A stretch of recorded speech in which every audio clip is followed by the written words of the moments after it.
Oh man, it's E3 season! Time for the biggest video game companies to show off what's coming up with their big mind-blowing announcements. And it's gonna be great.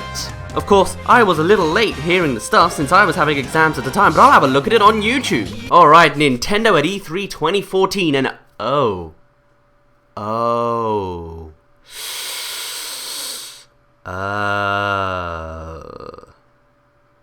What's up guys, it's Daz here.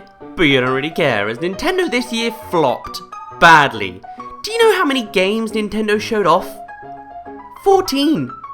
Any idea how many were brand new and we had no prior knowledge of beforehand? 5. If you don't count leaks or the Nintendo World Championships, that goes up to 7. Which is admittedly half of the games shown, but let's compare to Xbox and Sony for just a moment. Xbox showed about 32 games, on top of their new controller, EA Access, Microsoft HoloLens, and the Rare Replay, which has 30 games on it. Sony showed off 22 games, which I think were all brand new and unknown beforehand, on top of their virtual reality stuff and additional apps on PlayStation 4. Nintendo had 7 new games. God damn it, let's get right to this list. Number 5.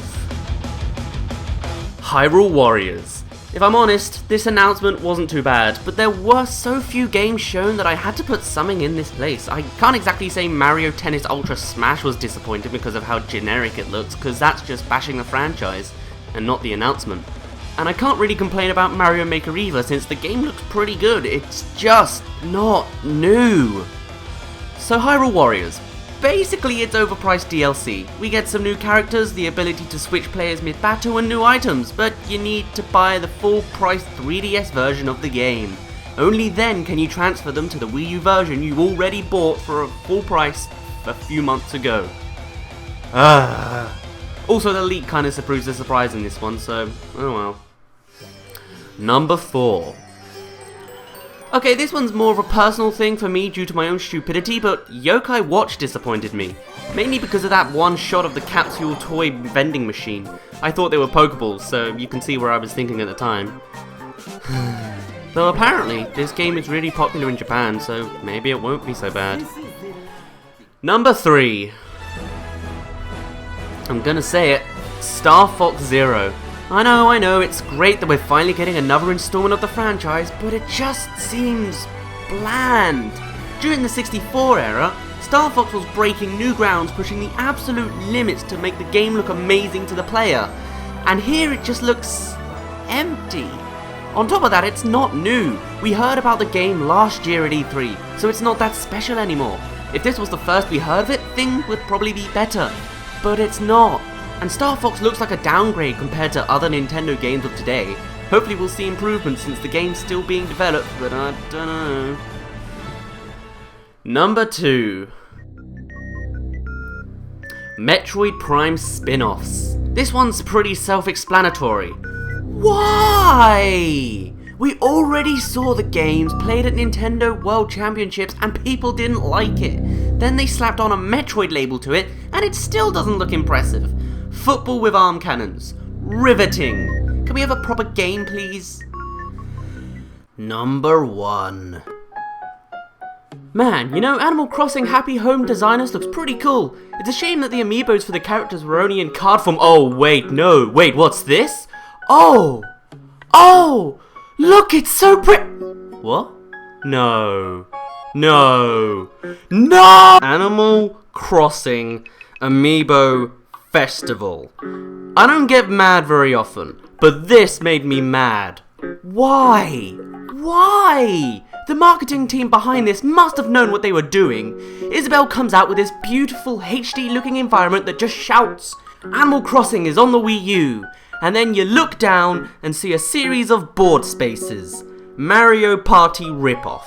Come on, Nintendo! You knew people wanted Animal Crossing on the Wii U, and you give us this? How can you not expect us to be angry? Did you honestly think that our thought processes would go something like, ooh, I love Animal Crossing, and I love Mario Party, so putting them together is a great idea, as opposed to making a full-fledged Animal Crossing Wii U game, or a Mario Party game which doesn't suck, and the fans will genuinely be excited to play? Why would we want this? What makes you think that?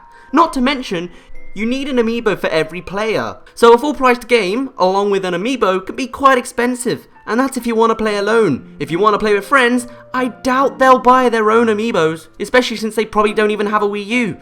They'd made a good choice, by the way. So you have to go out of your way to buy these amiibos for their sake and spend far too much money for a game we don't even want. This problem could be slightly solved with something like online play, since then the players would have their own Wii U's and amiibos, so you don't have to fork out that much money for everyone else. But let's be honest, it's not gonna happen. If you really want us to like another Mario Party-esque game, you could have thrown in some Mario characters, maybe even using the Mario Party amiibos. Or better yet, advertise this as the new Mario Party game. It'd probably do better. Or, I don't know, make a Mario game that doesn't have the freaking train mechanic that nobody likes. This isn't an Animal Crossing game. This is an Animal Crossing skin, and I don't like it. It looks good, graphically, but, the gameplay is just bland. Asking for too much money for a game which no one wanted and advertising it like it was almost the thing people were genuinely excited for, when instead it was just a reskin of a franchise which has been falling apart due to Nintendo not listening to the issues the fans already have with the game and choosing to stick to their own flawed ideas. We should keep making mini games that are based entirely around luck when it comes to Mario Party. God damn it, I'm mad. On the bright side, Mario and Luigi Paper Jam and The Legend of Zelda Triforce Heroes looks good, but that's about the only good stuff there is. My name's been Daz, you didn't really care, and I'll see you in a bit.